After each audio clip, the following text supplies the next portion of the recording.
The old theater on Elm Street had been abandoned for 37 years, its red velvet curtains long since faded to the color of dried blood. But Sarah Chen couldn't shake the feeling that something inside was still very much alive and waiting, watching her through windows that seemed to follow her movements like eyes tracking prey across the darkened street. She pressed her trembling fingers against the cold glass of the lobby doors, her breath fogging the surface as she peered into the darkness beyond, where shadows seemed to move with deliberate purpose, despite the absence of any breeze, shifting and coalescing into almost human shapes that dissolved the moment she tried to focus on them directly. The building had called to her for weeks now, ever since she'd moved into the apartment across the street, its broken marquee spelling out fragmented letters that seemed to rearrange themselves when she wasn't looking directly at them, forming words she couldn't quite make out, but somehow understood with a growing sense of dread that settled in her bones like ice water. Tonight, the compulsion was stronger than ever, pulling at her mind like invisible threads woven from nightmares and desperation, and she found herself standing at the entrance with no memory of how she'd gotten there, her pale nightgown fluttering around her bare legs in the October wind that carried the scent of decay and something else,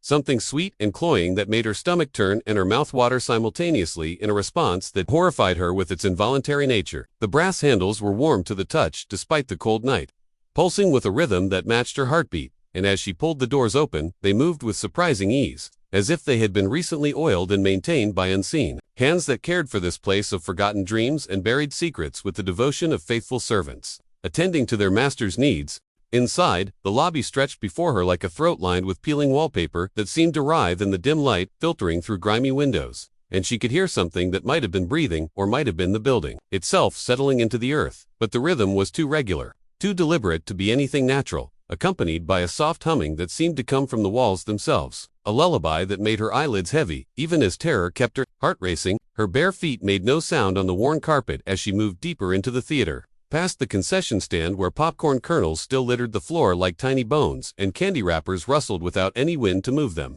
past the promotional posters whose subjects seemed to track her movement with eyes that held too much intelligence, too much hunger, their painted faces shifting expression when she wasn't looking directly at them, smiles becoming grimaces, welcoming gestures becoming pointing fingers that directed her toward the auditorium doors, and she realized with a sick certainty that she was not alone in this place that should have been empty, had never been empty, would never be empty again. The main auditorium doors stood ajar, revealing a sliver of deeper darkness beyond that seemed to pulse with its own malevolent life, and from within came the sound of rustling fabric and whispered conversations in languages she didn't recognize, but somehow understood were speaking about her, describing her in terms that made her skin crawl and her heart race with primal terror, discussing her habits, her fears, her deepest secrets as if they had been observing her for far longer than the few weeks since she'd moved to the neighborhood. She pushed through the doors and found herself facing rows upon rows of seats filled with figures, draped in tattered cloth that might once have been elegant evening wear, but now hung from their forms like moldering shrouds, their faces hidden,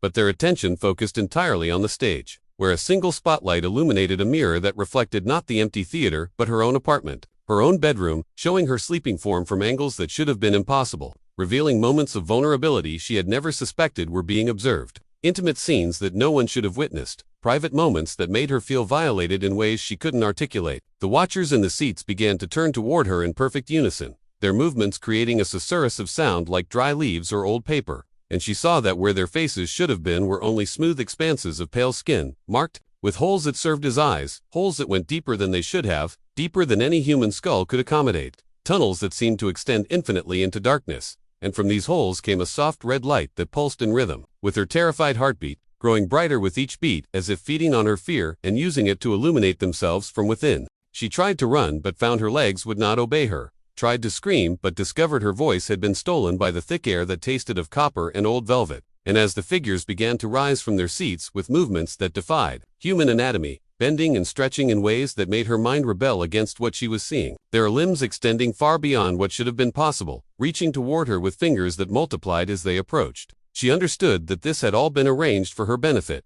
that every night she had felt watched, every moment of unease in her apartment, every shadow that had seemed too dark or too long had been leading to this moment when the veil between performance and reality would finally be lifted and she would understand her true purpose in their eternal production. The mirror on the stage began to crack, spiderweb fractures spreading across its surface with sounds like breaking bones, and through each break she could see her apartment again, but now it was filled with these same watchers, these impossible beings that wore human shape like an ill-fitting costume, and she realized that they had been there all along, patient and careful, learning her routines, studying her habits, preparing for the night when she would finally accept their invitation to join the eternal audience, to become another pair of watching eyes in the darkness, another silent observer of the living world that continued to spin unknowingly beneath their collective gaze. The spotlight dimmed and shifted, now illuminating her instead of the broken mirror, and she felt herself becoming translucent, becoming part of the performance, her flesh growing pale and thin until she could see the theater seats through her own hands, becoming another watcher in the endless rows of silent observers who had once been people like her,